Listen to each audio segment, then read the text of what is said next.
I do want to turn to immigration. The Biden administration is facing a surge at the U.S. Mexico border. The number of migrants is on track to reach a 20-year high. Many of those crossing the border are unaccompanied children, and they are being held in facilities longer than legally allowed.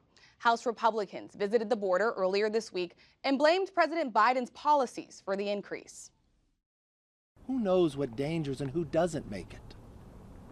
All because the policies of our president has changed and told them something different.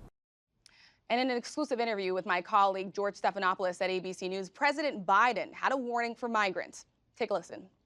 Don't come, and what we're in the process of getting set up, and it's not going to take a whole long time, is to be able to apply for asylum in place.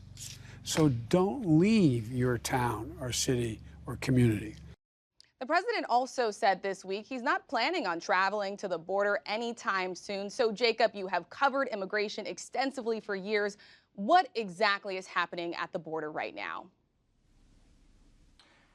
You know, Rachel, you have a humanitarian crisis. You have a humanitarian crisis not of national security importance. This is not a security crisis. This is one of humanity, of hundreds, thousands of children who are languishing in border jails, border patrol processing stations where they shouldn't be. And the Secretary of Homeland Security, Secretary Mayorkas, admits this. He says border patrol processing facilities, any border patrol facility, is no place for a child. And the reason that they're stuck there is simple. It's capacity. They do not have capacity at the Office of Refugee Resettlement, where child welfare professionals can take care and custody of the children who are coming. And the reason they're coming is not because of some open border policy. On the contrary, most people can't get into the country right now. And I've seen that with my own eyes, having reported down at the border over the course of the last couple of weeks.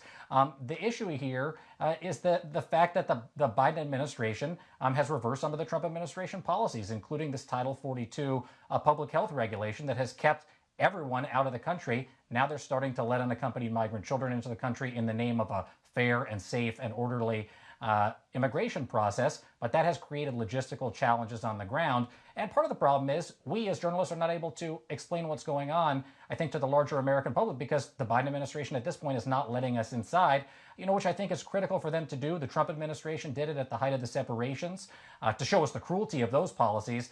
The Biden administration should let us in so we can show what it is about the system that they want to change instead of keeping it closed behind those doors of the processing center. Yeah, the access is certainly important here, Jacob, and we're hearing from lawmakers who have been able to go inside. Senator Chris Murphy today tweeted he was fighting back tears when he was speaking to a 13-year-old who was explaining through a translator what it was like being separated from her grandmother without her parents, just absolutely terrified in that moment. Do you think that President Joe Biden needs to reverse course here and say that he needs to get down to the border and soon? Sure. I mean, I think it could not hurt to have the President of the United States down there himself. The Secretary, as you mentioned, was down there today with this bipartisan group of senators. This is a big priority for them, not just reuniting all of the families that the Trump administration deliberately, in the name of scaring people away from coming to the country, separated from one another in what Physicians for Human Rights call torture, the American Academy of Pediatrics called government-sanctioned child abuse. The Biden administration is trying a hard pivot here, away from those types of policies and towards a more humane system. But their problem here is that they're not doing an effective job in messaging how they are going to get there. It's complicated, and to have the commander-in-chief down there himself, perhaps the vice president, I think would go a long way towards explaining that this is about taking care of the people coming to this country, treating them as human beings with humanity, and not as criminals, not using an enforcement mechanism to stop people from coming to the country. I want to pick up, Weijia, on where Jacob left off on that messaging. Why is the Biden administration refusing to call this a crisis? Are they struggling with the messaging?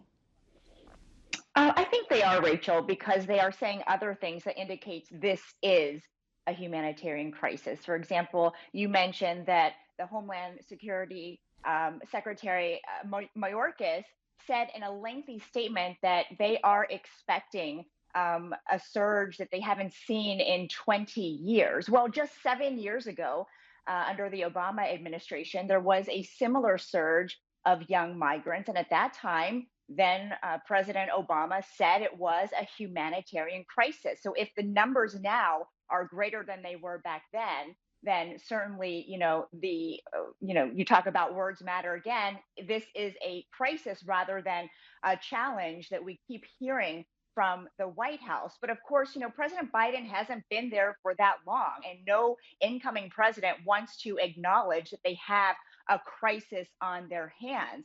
But they are also at the same time not diminishing how grave the situation is. They are being very upfront about the fact that they are unable to process these kids, like Jacob mentioned, but they are not showing us what they are seeing. And as we've been talking about tonight, that is critical here because for so long they talked about and promised transparency. And we are not seeing that. In fact, it was a glaring line in a press release today announcing that the secretary was back at the border, but the last line said it is closed press and that he would not be addressing the media afterward or taking any questions. So I think, people care about what's happening to these kids. They want to see for themselves. And, judging from the stories that we're hearing from the lawyers who represent the kids, it is a very somber and serious situation for them. Dan, we saw the House pass 2 immigration bills this week. Senate Republicans say that they need to address border security first. But zoom out for us and give us some big picture here about why immigration reform is such a heavy lift for Congress.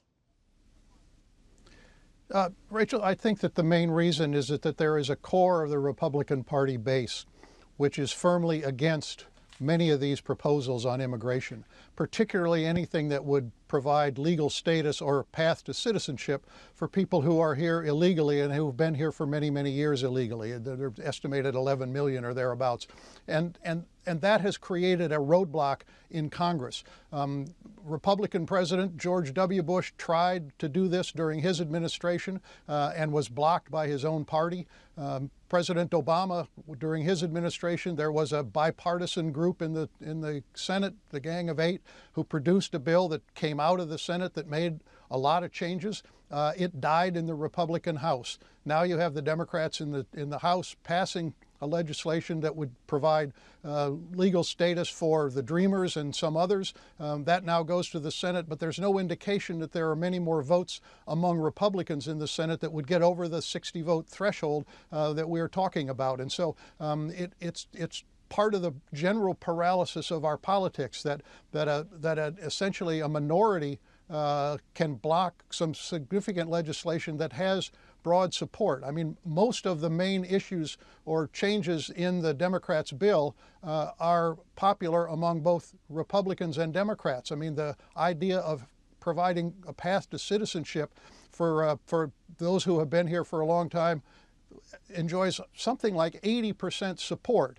And yet we can't see the Congress come together to try to pass that legislation. So it's indicative of the kinds of politics we have today.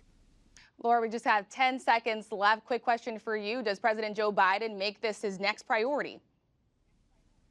That's the big question right now, Rachel, which is whether or not they're going to focus on immigration or they're going to focus on their next Recovery Act, which would likely include infrastructure and some kind of big jobs package to help shore up the economy after this first relief package. So right now, it's really unclear.